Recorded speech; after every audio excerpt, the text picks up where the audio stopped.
Welcome to the BFF Report. I'm your host, Mike B, aka Phony, and just so you guys know, last week that was not a Safari shirt. That shirt is actually awesome. Okay, so shut up, jerks.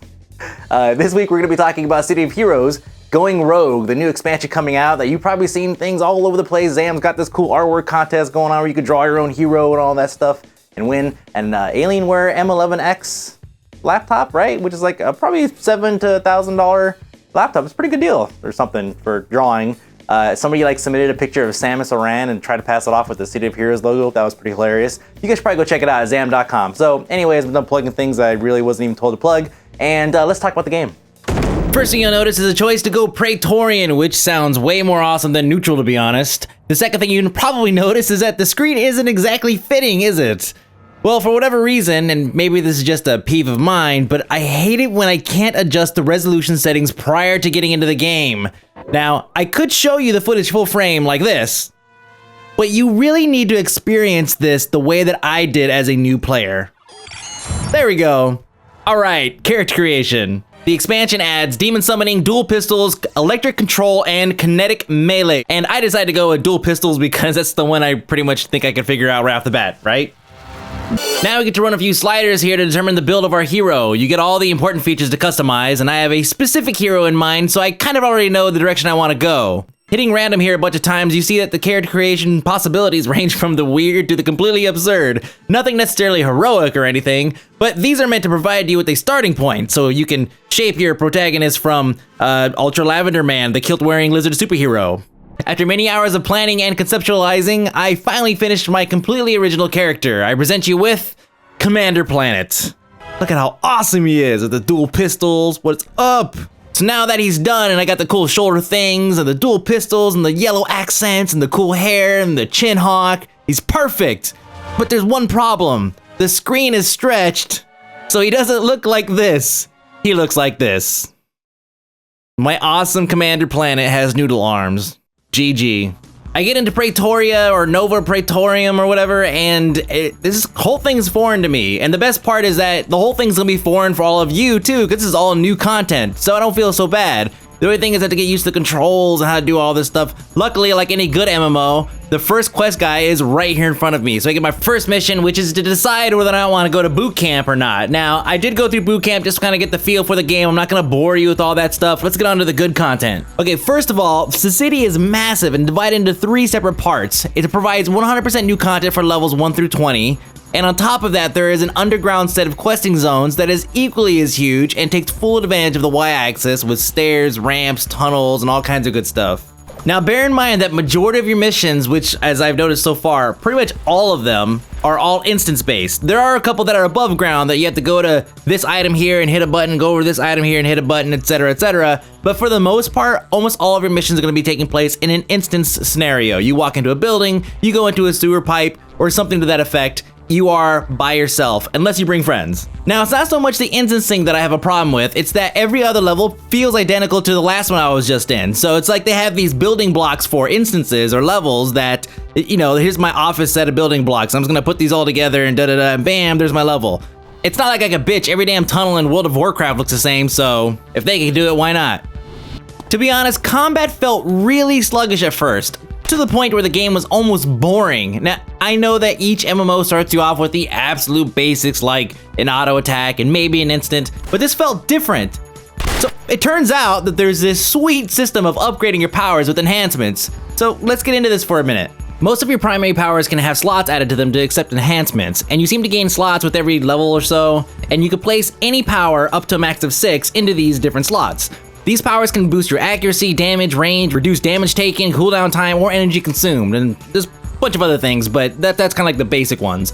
On top of this, you can combine the enhancements and get a small boost out of a single slot. And at first I thought this was the way to go, until I realized that if I place the same thing in each slot, the enhancement stacks. So back to combat being slow, I stacked the time reduction enhancement in every single slot and practically turned the game into a third-person shooter. The best part about this is that I'm only level 10 and I'm getting all this action. I have all these powers, I have all these things to push, and it's just all kinds of craziness. Now, think about other games when you were level 10. You were not doing this kind of stuff. Now, and this game came out in 2004. Now, think of other games that came out around that time. I think, what was it? Dead or Alive Extreme Beach Volleyball came out, right? You guys remember that. I'm not saying that it makes sense. I'm just saying, you guys remember that, right?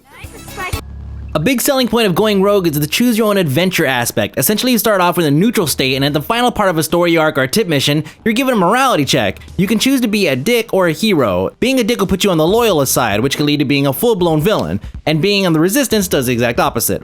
The other thing that it does is it changes the areas you have access to in-game. For example, this is an underground resistance hideout. After completing a morality mission and choosing loyalist, I am now locked out of this hideout and the secret entrance nearby. By the way, that morality check was between letting the resistance, aka the good guys, keep all these drugs and get high as shit off them, or turning the drugs over to the loyalists, aka the bad guys. Not sure how this works out, but we'll just keep going.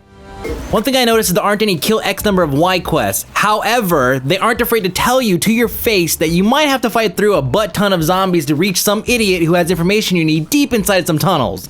And every time you complete a story arc or a number of quests or missions, you get another contact, or you can even call them up if you wanted to.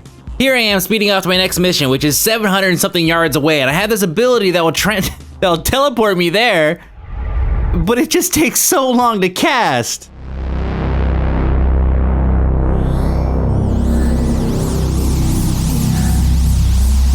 Come on now. I could just walk, really. I also found out that you could actually complete missions without actually completing missions. So what that means is once every 3 days, if you can't complete a mission for whatever reason, like if a boss is too hard, or if you can't find where to go, or for some other stupid reason, you can complete the mission and get full credit. I personally could find a ton of reasons to want to early complete a mission.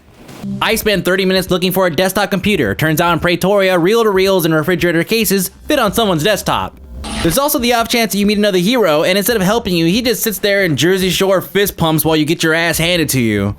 Or how about when you use a nifty self-heal and get whipped again because the mobs insist on staring down your corpse until you release? Awesome.